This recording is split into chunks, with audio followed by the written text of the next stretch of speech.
So, hey guys, today we're just going over. Zuckerberg's been up to a lot of stuff, so we're kind of just going to go over everything in recent days that he's been announcing or working on. We're doing the keynote where he just goes over bringing AI to WhatsApp and Instagram, and there's some cool things in there. And yeah, and then we might not do this one. There's not much going on there. And then this one's pretty cool where we finally see some kind of real use cases for the metaverse, which he shows in the Lex Friedman podcast. And yeah, we just go over that a little bit. But we'll start with the AI features in WhatsApp and Instagram. I'm here overseas and they use WhatsApp for everything. So if you're American, you probably don't know what he's talking about. You just use Messenger and Facebook all the time. But yeah. For the rest of the world, this is pretty cool. This has been an amazing year for AI. At Meta alone, we have launched AI models. You see he's just getting kind of more comfortable. Everyone's copying this kind of Steve Jobs format with the big presentation in the background and just wearing black clothes, but he's getting better at it as time goes on. That can generate 3D video from text prompts, that can... Remember when Zuckerberg just kind of started being a public face, he would be pretty rude and straight up to reporters and just like look at him. If they ask a stupid question, just like look at it. Like it's a one-on-one interview for like 60 minutes or whatever. And he just, was that a question? And he's just really quippy and kind of like a I'm smarter than you type of college student and you're not even cool enough to talk to me. But kind of like a nerdy way. And anyway, I feel like he's grown out of that. He's become more sociable. Because who knows, he probably has multi-million-dollar salary people teaching him how to do that, but it's working. Create sound from images, that can bring objects into VR just by looking at them, that can let you speak a different language in your own... That's cool. I mean, so much stuff is going to happen with AI. It's crazy. It even gets to a scary point to think about, but yeah. Scanning things into VR, just looking at them, talking different languages in real time. I mean, it's just, everything's going to change with AI. It's so crazy. And they're working on it. And they've created the best open source model, which is like for the people instead of like for the corporations taking over. So, you got to give it to Meta. Got to give it to Meta. That, never thought I'd say that. Own voice. And of course, a leading open source foundation model, Llama 2, all in the last 12 months. But this is really just the beginning, because if you look across the industry and if you look at what everyone is doing, most people haven't yet had the chance to experience these LLMs or any of these AI advances yet, and that's a... It's true when you talk to people on the street. Have you tried ChatGPT? Have you? Most people just say no, especially older generations. But if it's like in WhatsApp, I mean, the whole world, they're just gonna use it and get it like really fast. It's a big opportunity here. Thing that I think that we can help change. So today, I want to talk about some of the work that we've been doing to bring this state-of-the-art AI into the apps that billions of people use.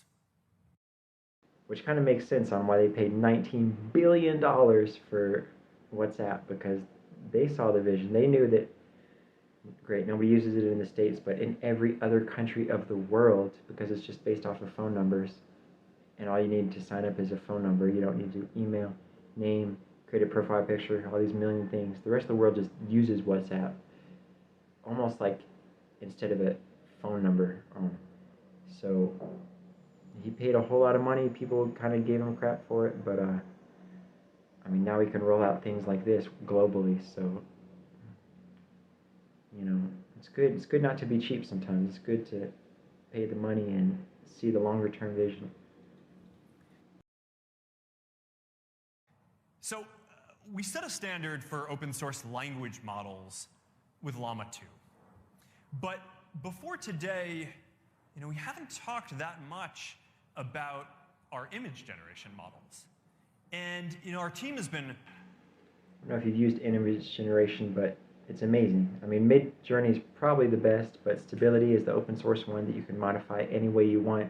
And people are doing that in amazing ways, even to copy Midjourney, because it's like $30 a month for Midjourney. That's kind of criminal. But and yeah, Facebook has an open source one, and I think it's open source. But you just imagine you type in, literally imagine, and then you type in like, draw me a picture of a cat jumping over Mars, realistic, and it can just do it. It's amazing. Yeah, it's amazing. Quietly working on these and cranking on them, and they've gotten really good. So we call it EMU for Expressive Media Universe, continuing with our animal theme. And just take a look at these images. Because today we're starting to roll out a bunch of products with this in it. And it's, they're high quality, photorealistic. But one of the coolest things is that EMU generates them fast. Right? So it's not a minute. It's about 5 seconds to generate one of these. Those are pretty good. I don't know if I would rank them as like among the top image generation models, but those are solid. I would totally use this. I hope it's open source. Gotta look that up. Which just makes it really fun to play with, because you can just iterate and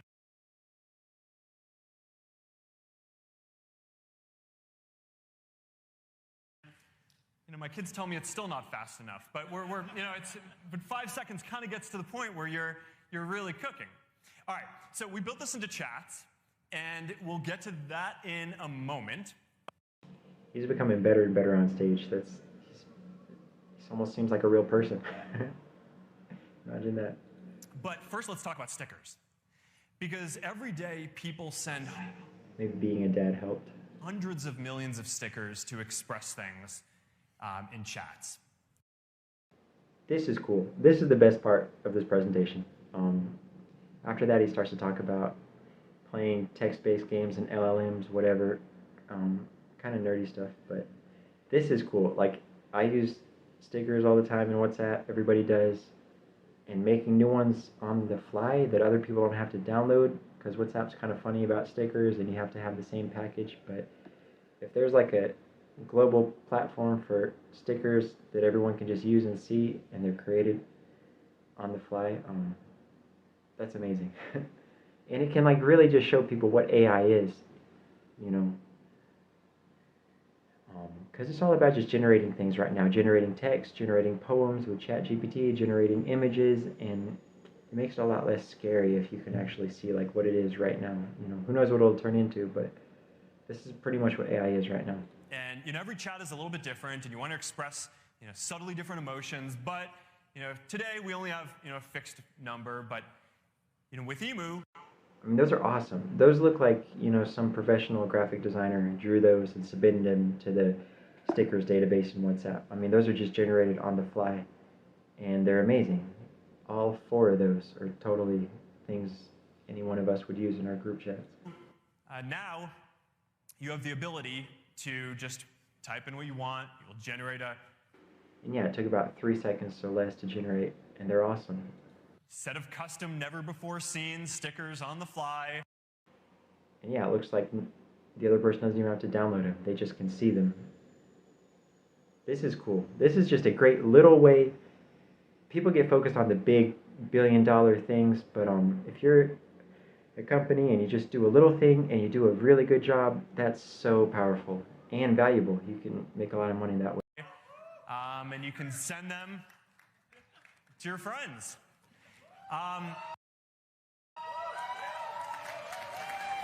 Okay, I was about to say he got like 4 claps, and then people really started clapping, because this is actually great. I'd be clapping right now. We've been testing this for a little bit, and people do seem to really like this. And today we're rolling it out very broadly across our different apps. In addition to stickers, we're also bringing AI editing tools to Instagram next month. So, the team dug up this photo of me, that turned me into a cowboy, ugly sweater party. I didn't know he was blonde before. Get that one. That one's good. That in an alternate world, that could have been me. Or here's my crazy dog Beast. Let's turn him into It almost seems like he's faking. Here's my crazy dog beast. Like some publicity person told him to say that to sound more relatable. So. Origami. Poor beast. Straighten his hair. The origami one was cool. All of these are pretty cool, but they're just, yeah, they're not as good as some of the closed source models, unfortunately. Cross stitch. All right, there you go. This is gonna be really fun. I'm really looking forward to getting this into all of our apps. Coming to Instagram in about a month. Pretty excited about this.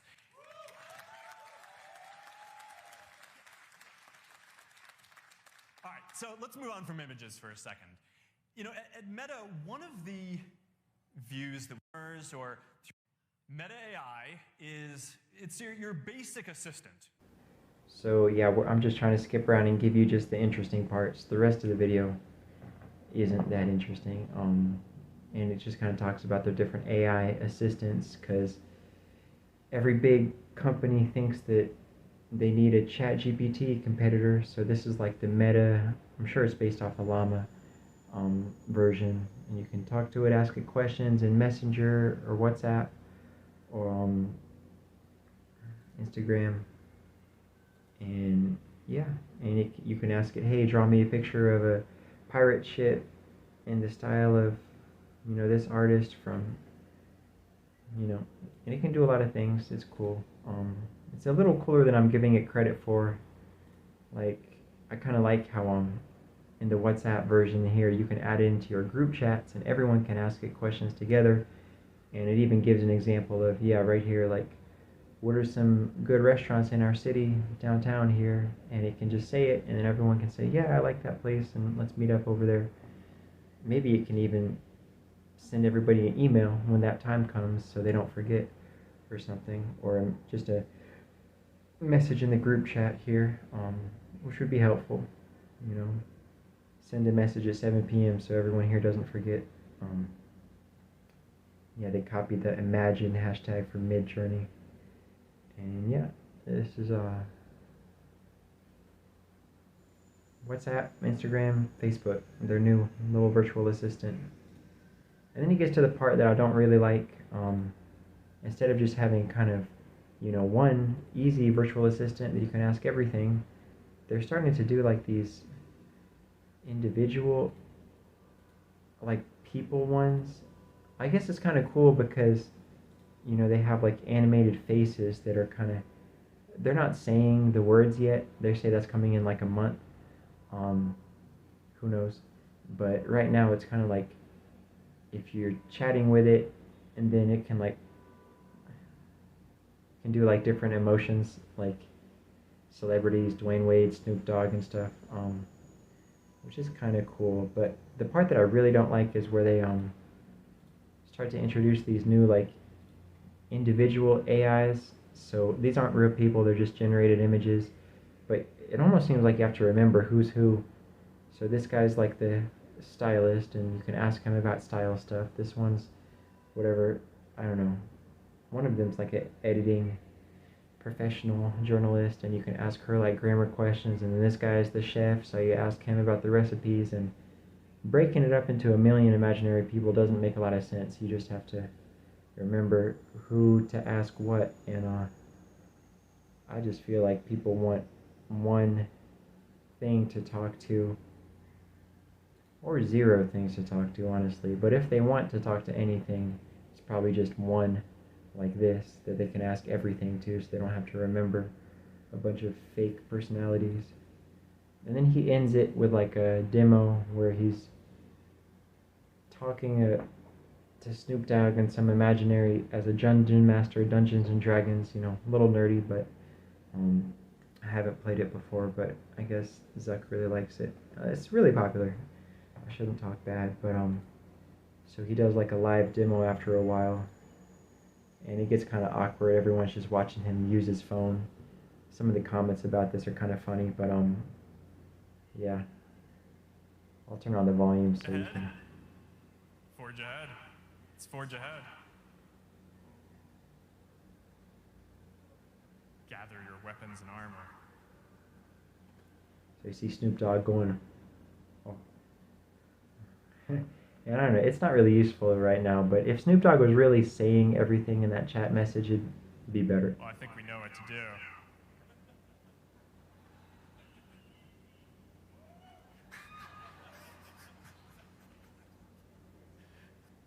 He's so cringe. I feel like he was trying to make like a adult joke there, but heard the lady go, ah!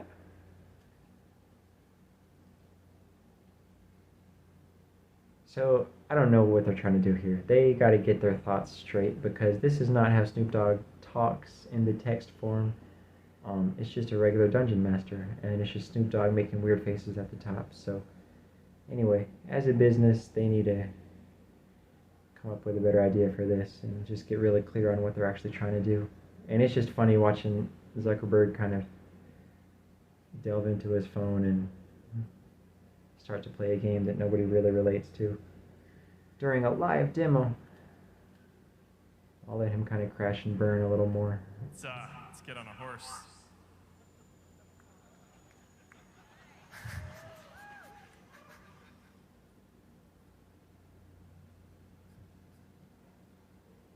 All right, we return to the keynote at this point. All right.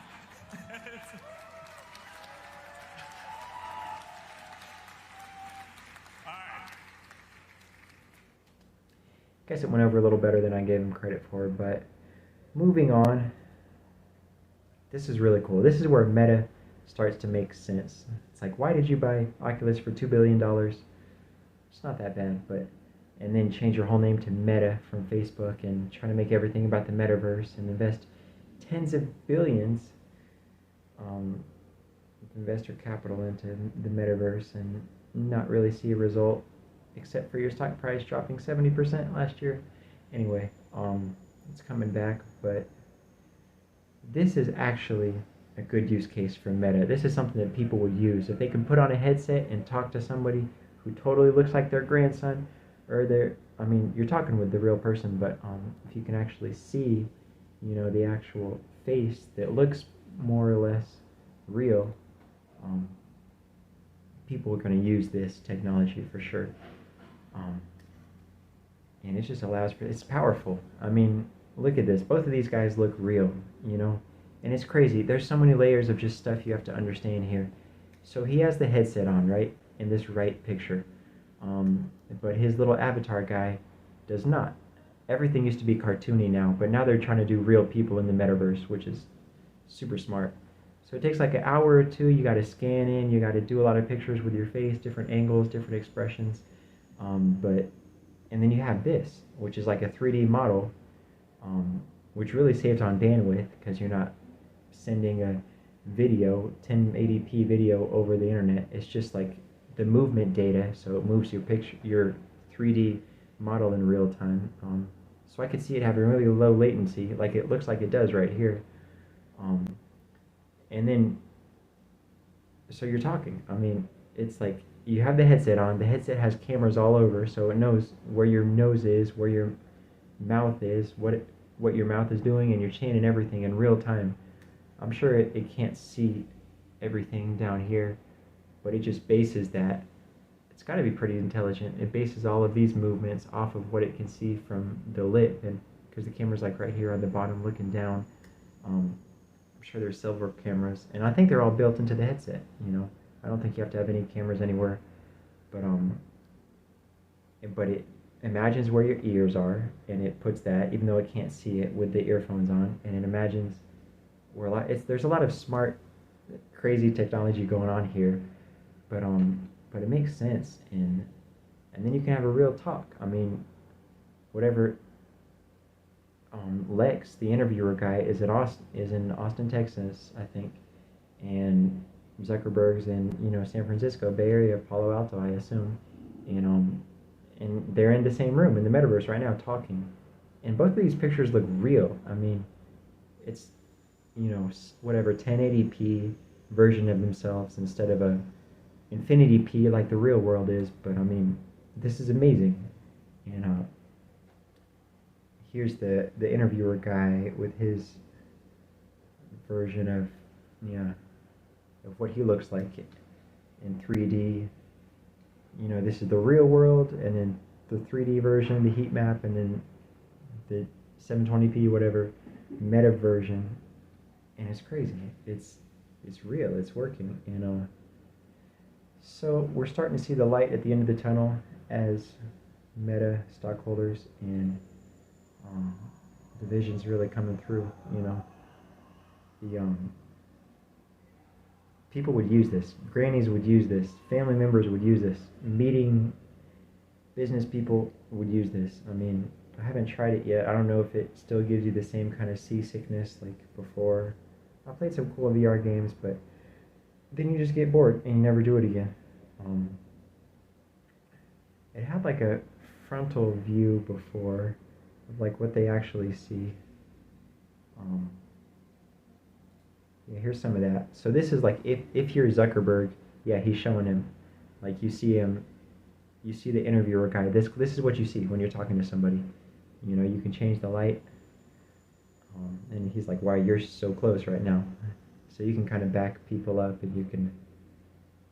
And they're just doing this black background because that's kind of like the theme for this Lex Friedman podcast. That he always has a black backdrop, but you could have this in a room somewhere, or you could have the background be a beach, or the background be Mount Everest, or some moving, cycling, different backgrounds, some fantasy cartoon background, anything you want. And then it gets interesting. And then he even talks about how you can play games, like you can have virtual dominoes, and you're playing that, or any kind of virtual game, and you really see your friend's face. So this is where the metaverse starts to get kind of exciting and actually immersive, is when things get realistic. And yeah, let's see where that goes with AI. And then they have the AR version. These guys don't really, but like Apple Glass, where it's just a see-through thing, so you see like everything you're looking at instead of it being closed and black and just fully VR. You see your room or your kitchen just like normal through the glass, and then it can put imaginary things on top of that, like